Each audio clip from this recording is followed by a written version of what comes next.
Clip number 99۔ اس پہ آپ انشاءاللہ قرآن پاک کی سورہ بقرہ کی آیت نمبر 283 سے 284 کی تلاوت، ترجمہ اور تفسیر قرآن صراط الجنان سنیں گے۔ بسم اللہ الرحمن الرحیم۔ ترجمہ: اللہ کے نام سے شروع جو نہایت مہربان رحمت والا ہے۔ وَإِن كُنتُمْ عَلَى سَفَرٍ وَلَمْ تَجِدُوا كَاتِبًا فَرِهَانٌ مَّقْبُوضَةٌ فَإِنْ أَمِنَ بَعْضُكُمْ بَعْضًا فَلْيُؤَدِّ الَّذِي اؤْتُمِنَ أَمَانَتَهُ وَلْيَتَّقِ اللَّهَ رَبَّهُ وَلَا تَكْتُمُوا الشَّهَادَةَ وَمَن يَكْتُمْهَا فَإِنَّهُ آثِمٌ قَلْبُهُ وَاللَّهُ بِمَا تَعْمَلُونَ عَلِيمٌ۔ ترجمہ: اور اگر تم سفر میں ہو اور لکھنے والا نہ پاؤ تو قرض خواہ کے قبضے میں گروی چیز ہو، اور اگر تمہیں ایک دوسرے پر اطمینان ہو تو وہ مقروض جسے امانت دار سمجھا گیا تھا وہ اپنی امانت ادا کر دے، اور اللہ سے ڈرے جو اس کا رب ہے، اور گواہی نہ چھپاؤ، اور جو گواہی چھپائے گا تو اس کا دل گناہ گار ہے، اور اللہ تمہارے کاموں کو خوب جاننے والا ہے۔ وَإِن كُنتُمْ عَلَى سَفَرٍ، اور اگر تم سفر میں ہو، یہاں گروی رکھنے کا مسئلہ بیان کیا گیا ہے کہ اگر تم حالت سفر میں ہو اور قرض کی ضرورت پیش آ جائے اور تمہیں کوئی لکھنے والا نہ ملے یا لکھنے کا موقع نہ ملے کہ اوپر بیان کیے گئے حکم پر عمل ہو سکے، تو مقروض قرض خواہ کے قبضے میں کوئی چیز رہن رکھوا دے۔ ہاں اگر تمہیں ایک دوسرے پر اعتماد ہو اور اس وجہ سے تم کوئی تحریر وغیرہ نہ لکھو تو اب مقروض کو چاہیے کہ جب اسے امانت دار سمجھا گیا ہے تو وہ اس حسن ظن کو پورا کرے اور اپنی امانت یعنی قرض وقت پر ادا کر دے، اور اس ادائیگی میں اللہ تعالیٰ سے ڈرے۔ رہن کے چند مسائل۔ قرض وغیرہ ادھار کے معاملات میں رہن رکھنے کا حکم استحبابی ہے۔ نمبر 2، حالت سفر میں رہن یعنی گروی رکھنا آیت سے ثابت ہوا اور غیر سفر کی حالت میں حدیث سے ثابت ہے، جیسا کہ صحیح بخاری اور سنن ترمذی میں ہے کہ رسول کریم علیہ الصلوۃ والسلام نے مدینہ طیبہ میں اپنی ذرہ مبارک یہودی کے پاس گروی رکھ کر 20 صاع جو لیے تھے۔ نمبر 3، جس چیز کو گروی رکھا جائے وہ قرض خواہ کے قبضے میں دینا ضروری ہے، بغیر قبضے کے رہن نہیں ہو سکتا۔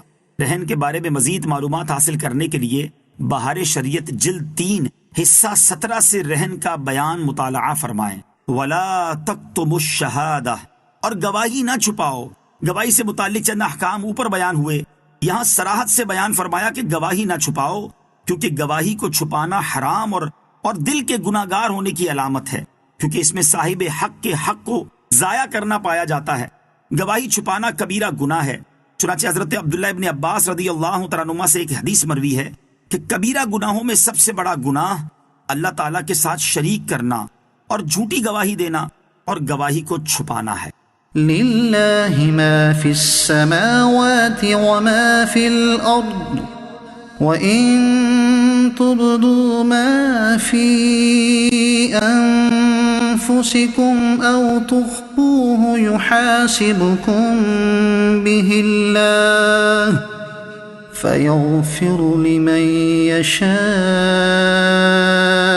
وَيُعَذِّبُ مَن يَشَاءُ واللہ علی کل شیء قدیر۔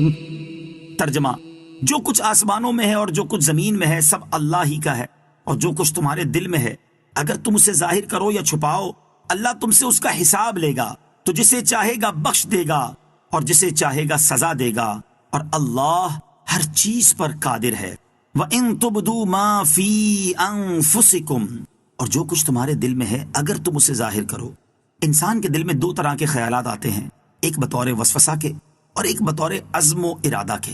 وسوسوں سے دل کو خالی کرنا انسان کی قدرت میں نہیں، لیکن آدمی انہیں برا سمجھتا ہے اور اس پر عمل کرنے کا ارادہ نہیں کرتا۔ ان کو حدیث نفس اور وسوسہ کہتے ہیں، اس پر مواخذہ نہیں۔